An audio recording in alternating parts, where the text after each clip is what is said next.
Hello and welcome to another video. My name is Andrew Rayner for Thistle Tavern, and today we're going to be playing some Amber Sapphire on Pixelborn. So we are playing this kind of deck. So this is one I found on Twitter. But basically the idea with this deck is to just amass value with Rapunzel and Stitch.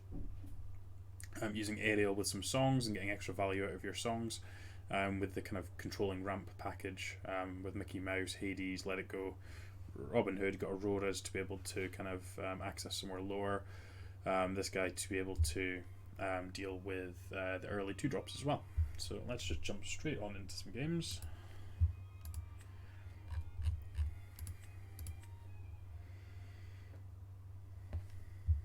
So we're starting.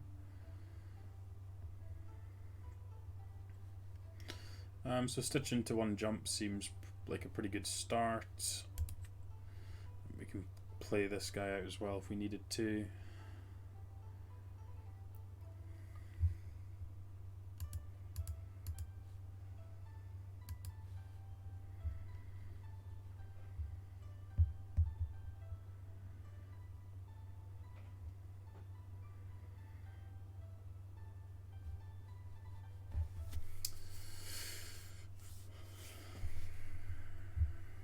Yeah, we can either go Stitch into 1 jump or Stitch into Philoctetes. I don't even know how to pronounce that. And then I can 1 jump off of this guy on 3 if that's the way we need to end up. We'll see what they're on, see what they ink, take it from there.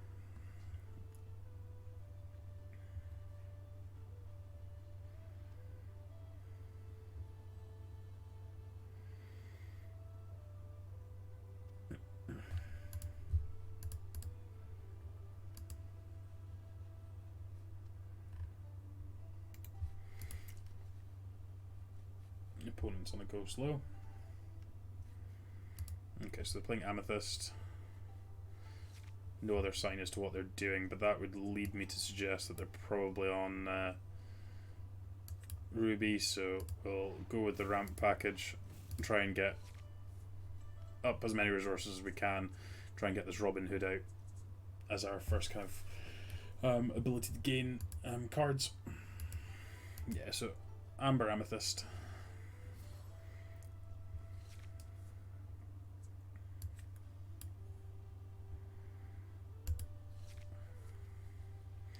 So this Stitch isn't doing anything for the rest of the game, other than potentially being a second one for a big Stitch when we get to that point. I can trade off with this Aladdin. Could do a lot worse than that. I think I would rather keep the Let It Go, play out the Moana. She can help clear up some of this.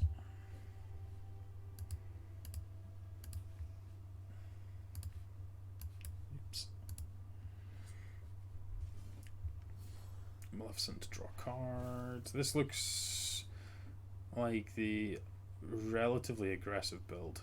There's one that's slightly more aggressive. Okay, well Stitch gets straight off for Aladdin, but that's about as much value as we get out of Stitch here. Okay, don't mind seeing them inking Maleficent. This matchup tends to go quite long.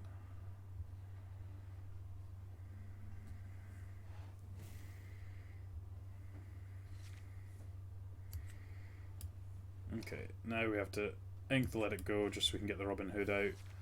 Draw the card into Big Stitch, that's excellent. So we just need to draw an inkable card, and then we get to play Stitch, draw 2 cards, and then we're well back into kind of card parity with them here. Maui's going to take out Moana, that's rude. Okay, well we might end up having to play the Hades instead.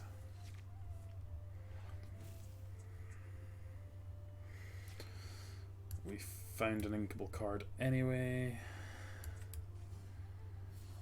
We'll just get rid of that Maui. Really want to play the Stitch, so hopefully they don't have a Be Prepared.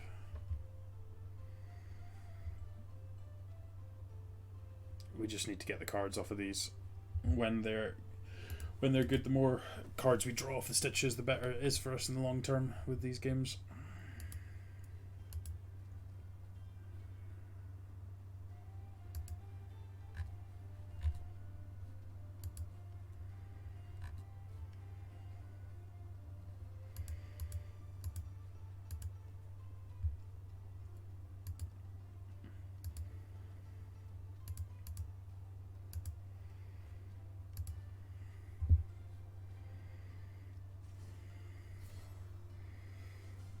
Rafiki. Okay, that works perfectly for us.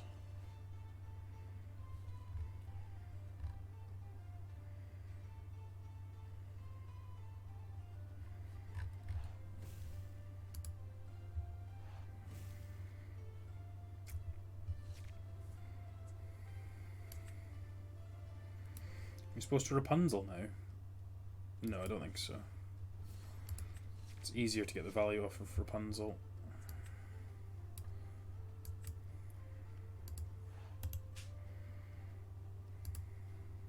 Yeah, we'll just get some lore.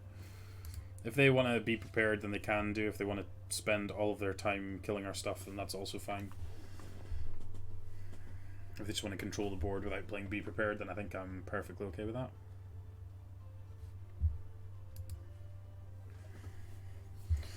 They have another Maui and a Mitter. Okay. So they're still going to have to trade off multiple things with Robin Hood. If they tap anything else, then we get to use the Stitch. And we can draw cards with Rapunzel. It actually works out okay for us.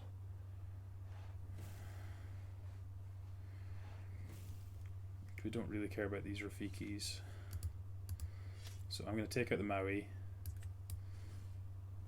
And then draw 3 cards. Hopefully find another Rapunzel would be ideal. Not that lucky.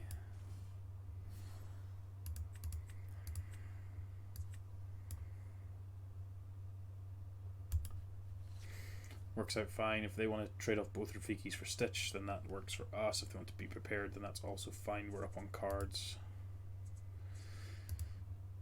Every time that we play Rapunzel or Stitch, we really want to get the value off of them, draw as many cards as possible.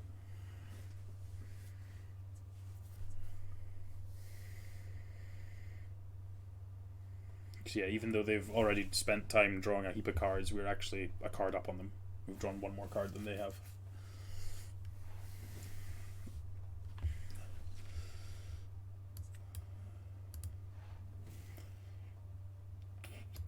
Well, we'll take a Rapunzel, because that means we can eat a Rafiki and we can draw 3 cards.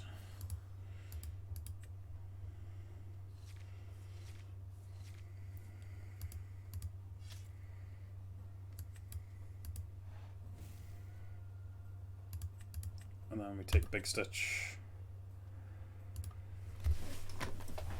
And then yeah, we're sitting with what, 9 cards in hand against their 4, and if they want to draw cards, they've got to use the Mitter. They don't have Maleficent resources yet.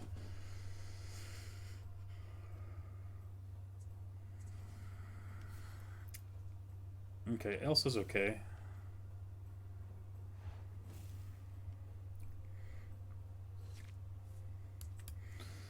So yeah, we just lead with Stitch here, draw some more cards.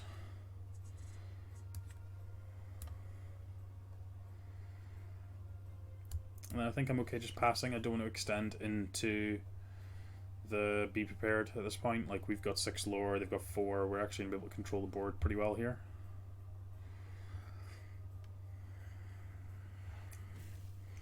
That's excellent for us. So Dragonfire. It's Gaston, it's not even a Maui. Okay, cool. It actually looks like the exact same build that we were playing. We took Magic Mitter out for Cauldron.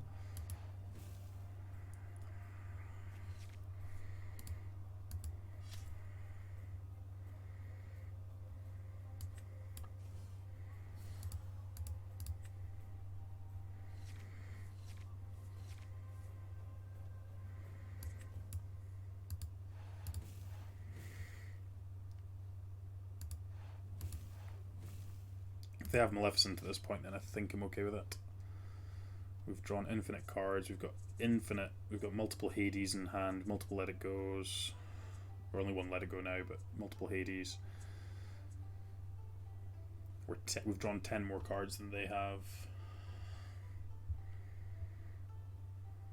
This is going to have to attack into something.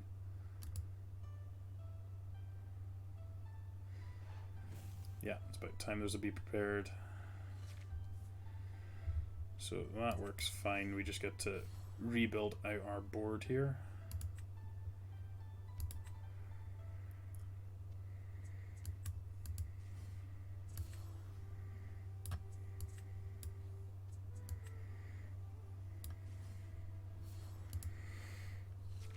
So again, put them back on a 2-turn clock where they're probably going to have to be prepared again.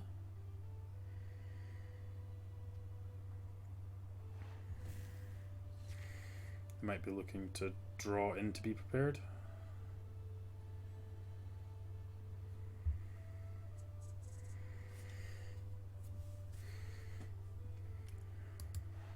Just a Dragonfire on the Aurora. And that works for us too. So what we'll do is we'll grab back a Stitch, play out the Stitch, draw another couple cards.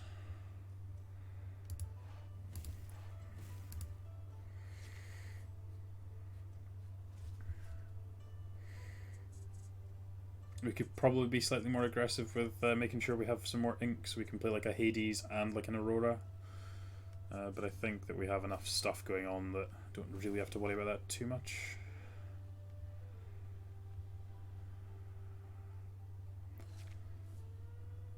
I mean, we'll just keep doing this. I'm okay with this.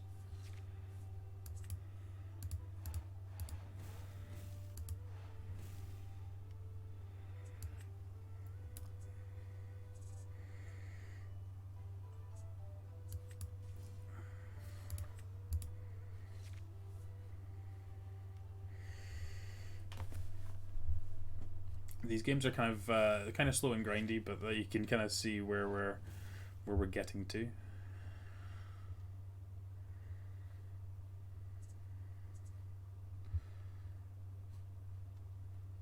So how many Be Prepareds have they played? They've played just 2.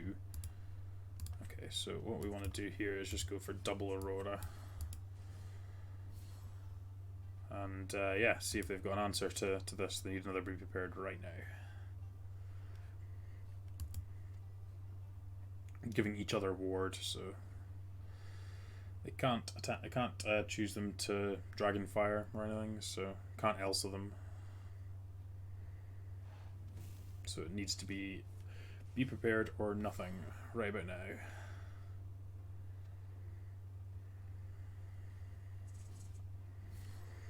Yeah, that one's not gonna do it, fella. Nice. Cool. That's just going to be our little showcase of this deck. I'll probably end up playing some more of this because it is really fun. I think I said seven in wins against Ruby Amethyst now, so definitely a strong deck. Just the value you can get out of just kind of playing the game normally, hold back some threats, make sure you can play around to Be Prepared in these matchups, and the other ones you can just go full ham, just play out everything. But yeah, it's a really interesting deck. Thanks very much for watching. Don't forget to hit like, hit subscribe, check out our website thistletavern.com. Thanks very much for watching, and we'll catch you next time.